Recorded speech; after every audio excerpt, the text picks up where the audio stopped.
It was well known in the town of San Luis Obispo that the Holden family loved trains.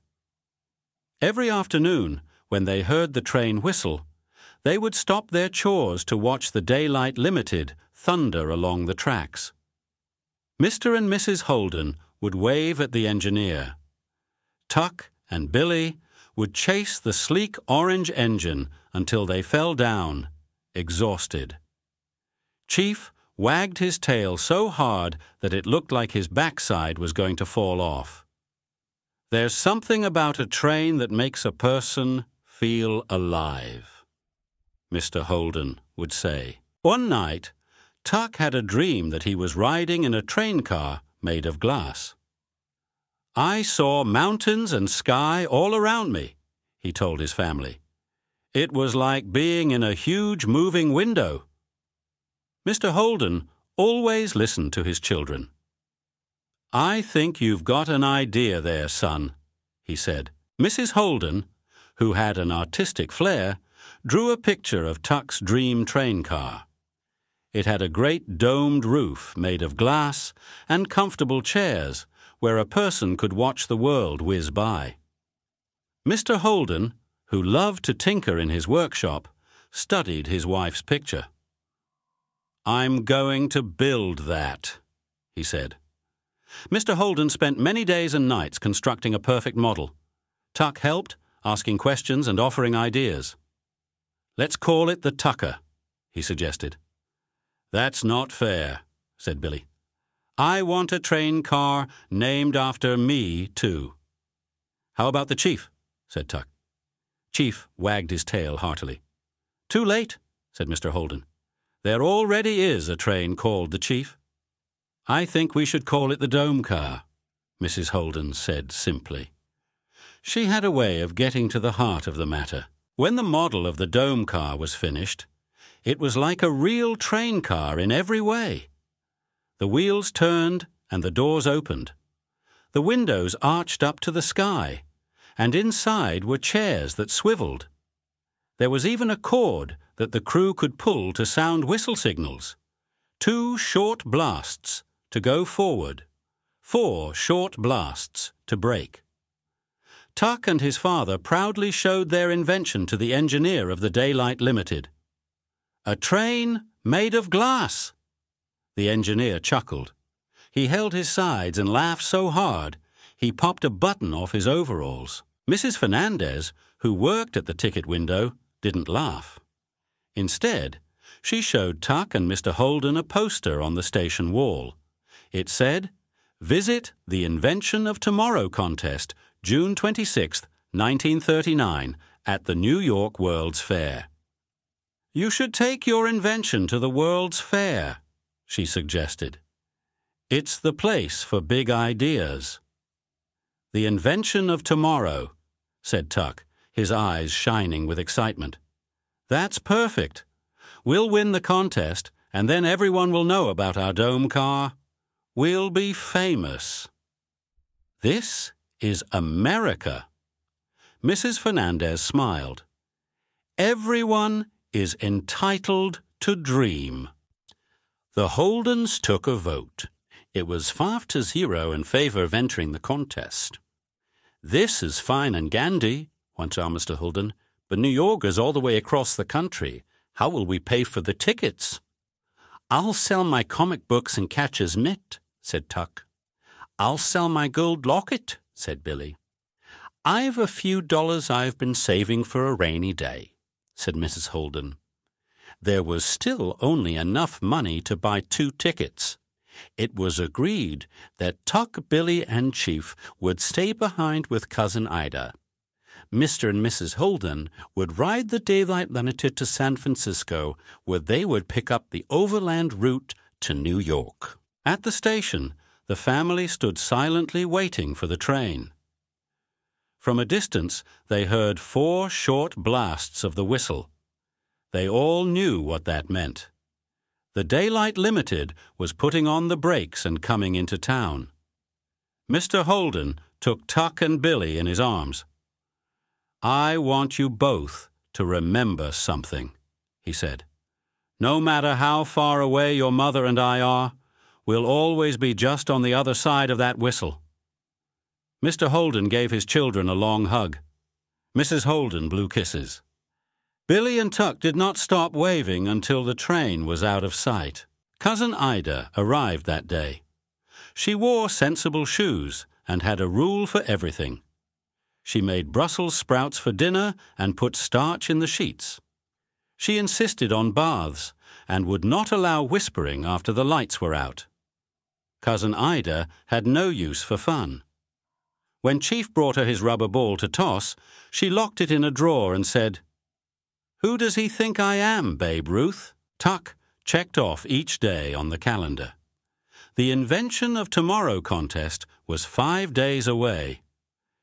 If only we could be there, Billy sighed. Outside, Tuck and Billy could hear the Daylight Limited approaching. The sound of the whistle made them think of their mother and father. They knew that somewhere on their way to New York City, their parents were thinking of them too. The next day, Cousin Ida went to the train station to pick up a package. "You children are to wait for me on the platform," she said. "No wandering away. No unnecessary giggling, no teasing or wrestling, no buying of candy or kicking of cans." Cousin Ida turned to Chief. "As for you," she said, "no barking, no biting, no scratching, no whimpering, no anything." Satisfied that the rules had been laid down, Cousin Ida disappeared into the depot. The Daylight Limited was stopped in the station, sitting on the tracks, like a snake sleeping in the sun. The smell of food floated from the dining car. Chief sniffed. There was steak in the air. Chief loved steak. He jumped from the bench, bounded across the platform, and leaped onto the train. Tuck and Billy ran after him. Chief dashed through the dining car, following his nose to the kitchen. "Who do we have here?" The chef smiled. "I'm sorry, mister," Billy said breathlessly. "Our dog smelled food." "He must be hungry," said the chef. "I was just whipping up a little dinner for Gypsy, Miss LaRue's dog. There's some left over." "Loretta LaRue is on this train?" asked Tuck, his eyes opening wide. "She was the most famous movie star in Hollywood. Could I get her autograph?" "Miss LaRue has a private car all the way at the end of the train," said the chef. "She doesn't like visitors." "But she's Tuck's all-time favorite star," said Billy. "It would mean so much to him." The chef scratched his chin. "I'll make you a deal," he said to Tuck. "If you promise not to be a pest, I'll let you deliver Gypsy's dinner. At least you'll get to see Miss LaRue." Tuck grinned and shook the chef's hand so hard that he finally had to ask Tuck to stop. With Gypsy's dinner in hand, Tuck and Billy were heading to Loretta LaRue's private car when the engine suddenly shot out a cloud of white steam. "All aboard!" the conductor called. "Next stop, San Francisco!" "Billy, the train is leaving!" exclaimed Tuck. Another blast of steam rose up. The train lurched forward. "Uh-oh," said Billy. "We're moving!" Billy grabbed Chief, and they tried to get to the exit, pushing their way through the crowded parlor car. The train picked up speed.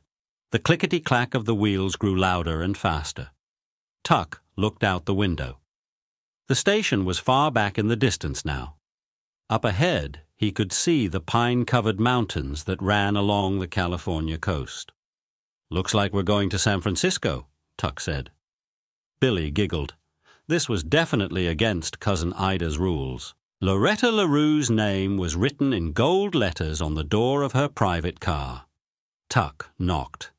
Billy and Chief waited in the shadows. "Who is it?" came the throaty voice from inside. "I've brought Gypsy's dinner," said Tuck. The door flew open, and there stood Loretta LaRue. "Thank goodness you're here," she said. "Gypsy was getting very cranky. Come in." Loretta sat down on a red velvet chair. "Put the bowl near me," she said to Tuck. "Gypsy doesn't like to eat alone." Loretta looked out the window as the Daylight Limited chugged up the mountain pass. Large rocks were scattered on top of jagged cliffs.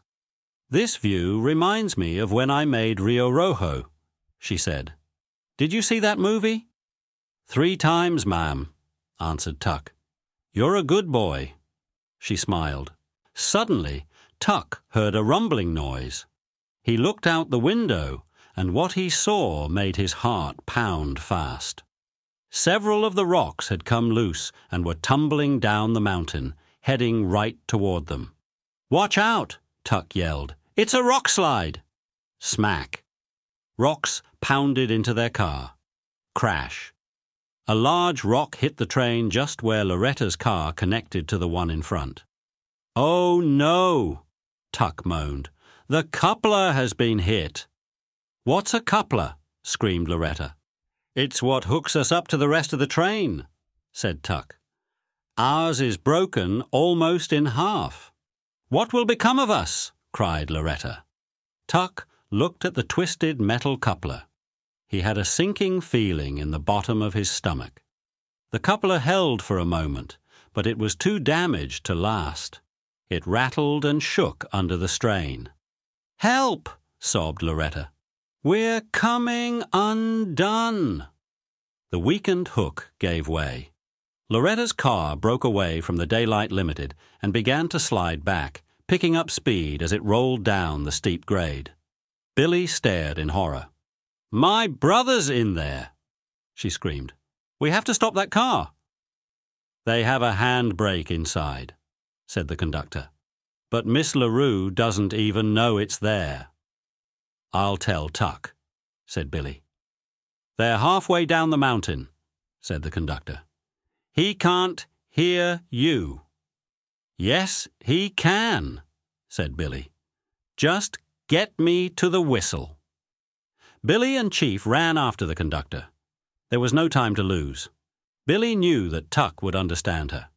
Their father had taught them all about whistle signals. 2 short blasts to go forward. 4 short blasts to brake. She took hold of the whistle cord and pulled. The car with Tuck and Loretta inside was zooming downhill faster than a roller coaster. Tuck felt as if they were going to fly right off the tracks. The accident had happened so fast. He was afraid, very afraid, and he didn't know what to do. Then he heard the whistle. 1, 2, 3, 4. 4 short blasts. It was the signal to brake. "Is there a handbrake in here?" Tuck shouted to Loretta. "I'm an actress," she cried. "I make entrances and exits. I don't know anything about trains." Tuck looked all over the car, but he could not find the brake. Again, he heard 4 short blasts. Billy was talking to him from the engine, telling him to find the brake. It was nowhere to be seen. Tuck's eyes scanned every detail of the car. The polished oak panels. The silk window shades. Loretta's pink feathered hat hanging on the wall. "The hat!" Tuck cried. "It's just what I've been looking for." "Don't be silly," Loretta said. "Pink is definitely not your color." Tuck yanked the hat off the wall. The brake. He pulled it as hard as he could. "I thought that was an odd place for a hat rack," said Loretta. The mighty brakes screeched. Sparks flew. Time seemed to stand still. The speeding car ground to a stop. When the Daylight Limited pulled into the San Francisco station, all the passengers, including Tuck and Loretta, were tired, but safe. The train officials gathered around Loretta as she described their hair-raising adventure, dabbing at her eyes with a handkerchief. "This boy is a true hero," she said, taking Tuck's hand. "He saved our lives." "With a lot of help from my sister," Tuck said. "How can I ever thank you, children?" Loretta said. "Please tell me what I can do. Anything." "Anything?" asked Tuck. "Anything at all," said Loretta. Tuck and Billy smiled at each other. They were thinking the same thing. That night, Tuck and Billy and Chief left San Francisco on the train, bound for New York City. They were riding in a deluxe compartment, courtesy of Miss Loretta LaRue. Wouldn't their parents be surprised to see them at the World's Fair? With luck, the Dome car would win the Invention of Tomorrow contest, and their whole family would be together to see their dream come true. The train whistle blew as Tuck and Billy crawled into their snug berths. They slept soundly, knowing that their parents were just on the other side of that whistle. It wouldn't be long before they'd all be together again.